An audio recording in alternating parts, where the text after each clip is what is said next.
বাংলাদেশের আপডেট সংবাদে আপনাদেরকে স্বাগত। শুরুতেই সংবাদ শিরোনাম। শুরুতেই জানিয়ে দেব একটি গুরুত্বপূর্ণ ভয়ঙ্কর সংবাদ। হাসিনাকে কারাদণ্ড, আওয়ামী লীগ বলল নজিরবিহীন অবৈধ বেআইনি রায়, ইউনূস সরকারের প্রতিহিংসা। থাকছে বিস্তারিত প্রতিবেদনে। এরপর জানিয়ে দেব আরও একটি ভয়ঙ্কর গুরুত্বপূর্ণ সংবাদ। আরও এক ভয়ঙ্কর অভ্যুত্থানের দ্বারপ্রান্তে বাংলাদেশ, চুপ্পুকে সরাতে বঙ্গভবনের কপাট ভাঙার প্রস্তুতি। বেরিয়ে এলো নতুন এক চাঞ্চল্যকর তথ্য। থাকছে বিস্তারিত প্রতিবেদনে। সবশেষে জানিয়ে দেব কিশোরগঞ্জে বিএনপির দুই গ্রুপের তুমুল সংঘর্ষের রণক্ষেত্র, আহত ৪৫, লুটপাট, অগ্নিসংযোগ। থাকছে বিস্তারিত প্রতিবেদনে। এতক্ষণ শুনছিলেন সংবাদ শিরোনাম, এবারে বিস্তারিত। হাসিনাকে কারাদণ্ড, আওয়ামী লীগ বলল নজিরবিহীন অবৈধ বেআইনি রায়, ইউনূস সরকারের প্রতিহিংসা।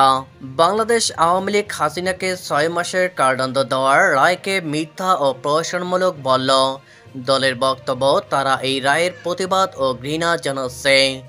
বুধবার বাংলাদেশের আন্তর্জাতিক অপরাধ ট্রাইব্যুনালের এক মামলায় সাবেক প্রধানমন্ত্রীকে ৬ মাসের কারাবাসের সাজা দিয়েছে।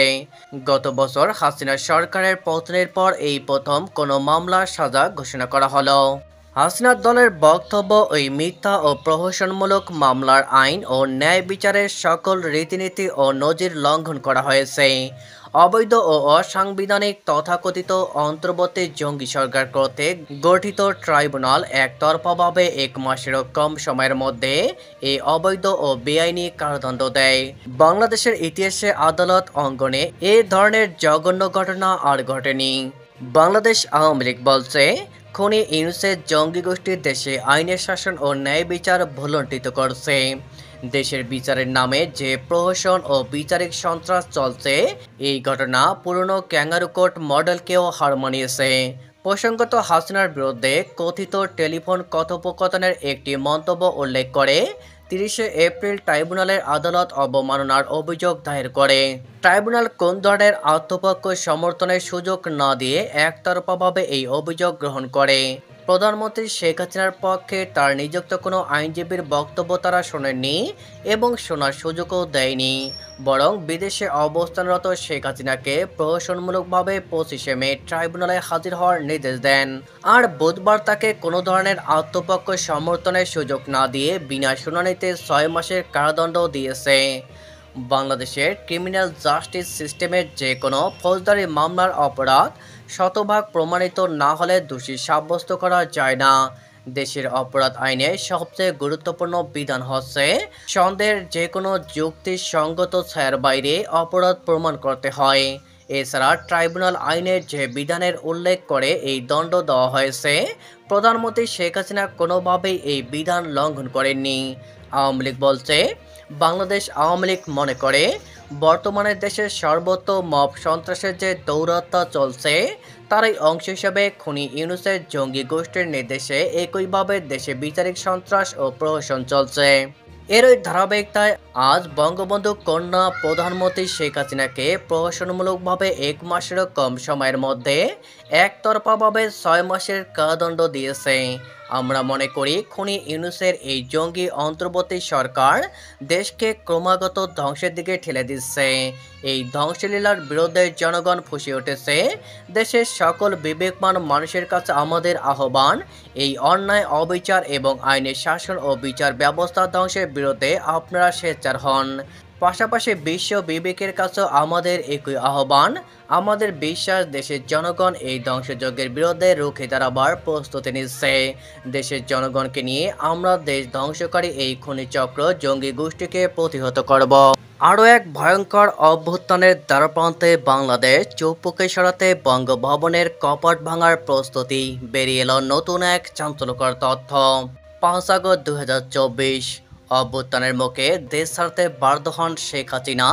সরকারি চাকরিতে কোটা বিরোধী ব্যবস্থার অবসান চেয়ে শুরু হওয়া বৈষম্য বিরোধী ছাত্র আন্দোলন শেষ পর্যন্ত হাসিনা সরকার পতনের এক দফা অভিযানে পরিণত হয়েছিল। আন্দোলনের সূচনা হয়েছিল গত বছর ১ জুলাই। বাংলাদেশের একাধিক সূত্র থেকে জানা যাচ্ছে, জুলাই আগস্ট বিপ্লবের বর্ষপূর্তিতে আরও এক অভ্যুত্থান সংগঠিত হতে পারে সেদেশে। সেই অভ্যুত্থানের লক্ষ্য রাষ্ট্রপতি মোহাম্মদ শাহাবুদ্দিনকে অপসারণ। বাংলাদেশের বর্তমান সংবিধানে রাষ্ট্রপতি নিজে সরে না গেলে তাকে অপসারণের কোনো সুযোগ নেই। নয়া অভ্যুত্থানের উদ্দেশ্য হবে রাষ্ট্রপতির ভবন তথা বঙ্গভবন ঘিরে এমন পরিস্থিতি তৈরি করা যাতে মোহাম্মদ শাহাবুদ্দিন চুপ্পু পদত্যাগের বাধ্য হন। তিনি স্বেচ্ছায় সেই পথে না হাঁটলে সরকার নিরাপত্তা এবং আইন শৃঙ্খলার দোহাই দিয়ে তাকে সরে যেতে চাপ দিতে পারে। বাংলাদেশের সরকারের চাপে রাষ্ট্রপতির মেয়াদ শেষের আগেই সরে যাওয়ার একাধিক নজির আছে। হাসিনাকে হটানোর অভ্যুত্থানকারী ছাত্র নেতৃত্বের এক প্রথম সারির নেতা দ্য ওয়ালকে বলেছেন, জুলাই আগস্ট গণবিপ্লবের বর্ষপূর্তিতে এভাবেই উদযাপনের পরিকল্পনা নিয়ে এগোচ্ছেন তারা। লক্ষ্য রাষ্ট্রপতির অপসারণ। তার কথায় বর্তমান রাষ্ট্রপতি হাসিনা সরকারের মনোনীত, বিনা প্রতিদ্বন্দ্বিতায় নির্বাচিত তিনি। হাসিনার ফ্যাসিবাদী সাম্রাজ্যের প্রতিনিধি তিনি। তাকে সরিয়ে অভ্যুত্থানের অসম্পূর্ণ কাজ পূর্ণ করা হবে। গত বছরের সেই চেষ্টা দুবার হয়েছে। একবার মাঝরাতে রাষ্ট্রপতি ভবন ঘেরাও করেছিল ছাত্র জনতা। গেট ভেঙে ঢুকে পড়ার চেষ্টা করে লাঠিচার্জ চালিয়ে তাদের থামানো হয়। দ্বিতীয় চেষ্টা হয়েছিল গত 21শে ফেব্রুয়ারি। সেদিন রাষ্ট্রপতি তথা মেমে ঢাকা শহীদ মিনারে ভাষা শহীদদের শ্রদ্ধা জানাতে গেলেও সেখানে ঘেরাও করার ছক কষেছিল একাধিক গোষ্ঠী। পরিস্থিতি এমন দিকে গড়ায় যে গোয়েন্দা এবং নিরাপত্তা রক্ষীদের পরামর্শ রাষ্ট্রপতিকে তৈরি হয়েও দীর্ঘ সময় বঙ্গভবনে অপেক্ষা করতে হয়। নিরাপত্তার বহন বাড়িয়ে রাষ্ট্রপতির শ্রদ্ধা জ্ঞাপনের ব্যবস্থা করা হয়। বাংলাদেশের রাজনীতির নিবিড় পর্যবেক্ষকরা মনে করছেন আরেকটি 5 আগস্ট সংগঠিত করার লক্ষ্যেই বুধবার নগর বন্দরে চট্টগ্রামে দিনভর অচল করে রাখে বৈষম্যবিরোধী ছাত্র জনতা।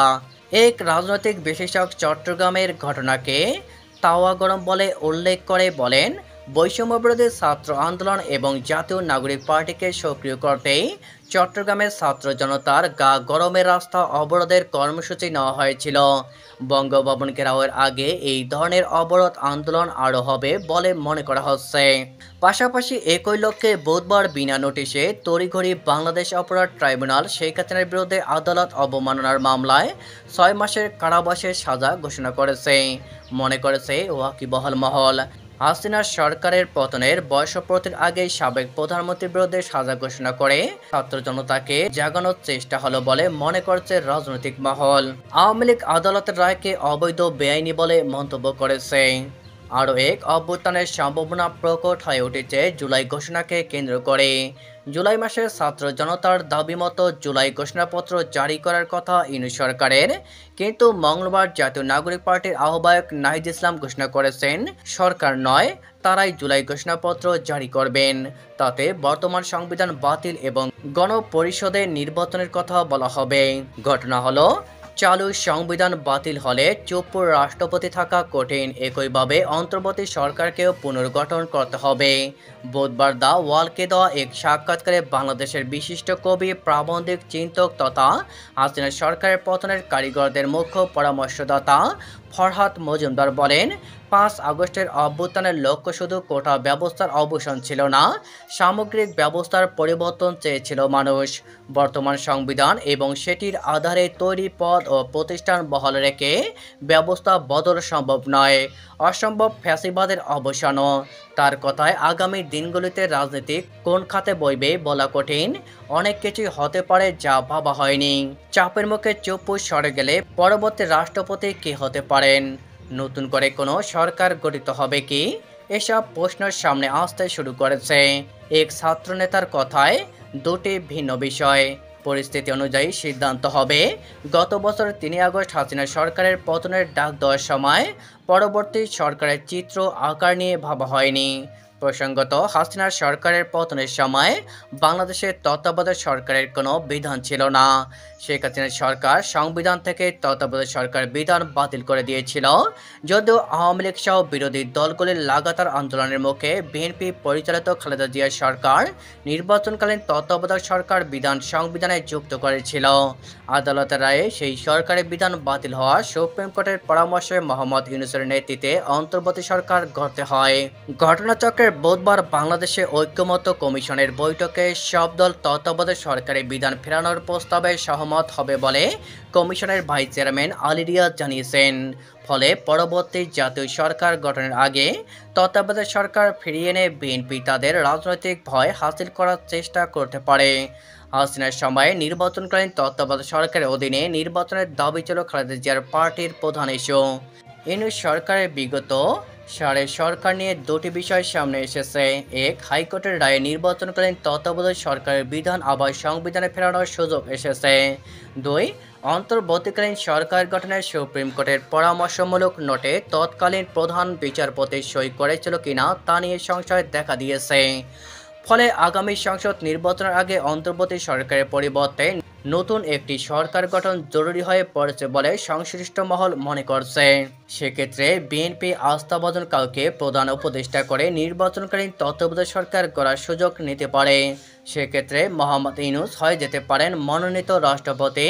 নতুন সংসদ গঠনের পর নতুন করে রাষ্ট্রপতি নির্বাচন করা হবে। কারো কারো মতে এই সুযোগে ইউনূস সরে গিয়ে খালেদা জিয়ার রাষ্ট্রপতি হয়ে যেতে পারে। তবে সবটাই নির্ভর করছে মোহাম্মদ শাহাবুদ্দিন চুপ্পুকে রাষ্ট্রপতি পদ থেকে সরানো সম্ভব হবে কিনা তার উপরে।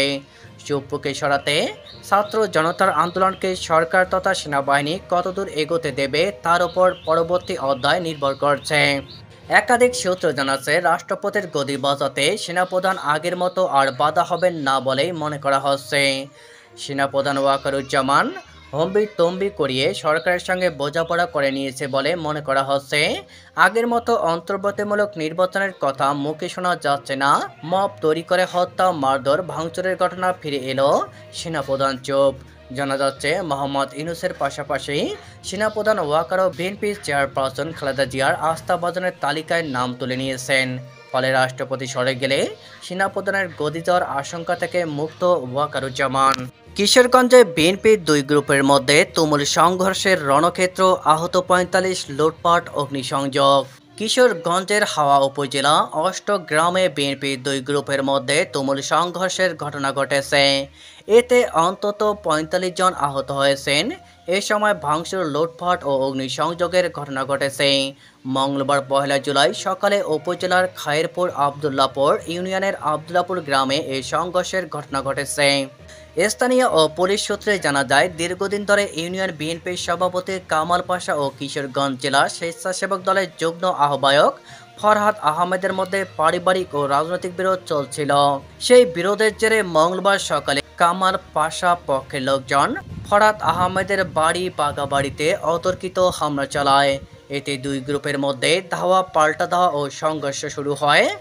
সংঘর্ষে ইটপাটকেল, লাঠিসোঁটা ও দেশীয় অস্ত্র ব্যবহার করা হয়। এক পর্যায়ে বাগাবাড়িতে ভাঙচুর, লুটপাট এবং অগ্নিসংযোগের ঘটনা ঘটে বলে অভিযোগ পাওয়া গেছে। পরে খবর পেয়ে পুলিশ দ্রুত ঘটনাস্থলে গিয়ে পরিস্থিতি নিয়ন্ত্রণে আনেন।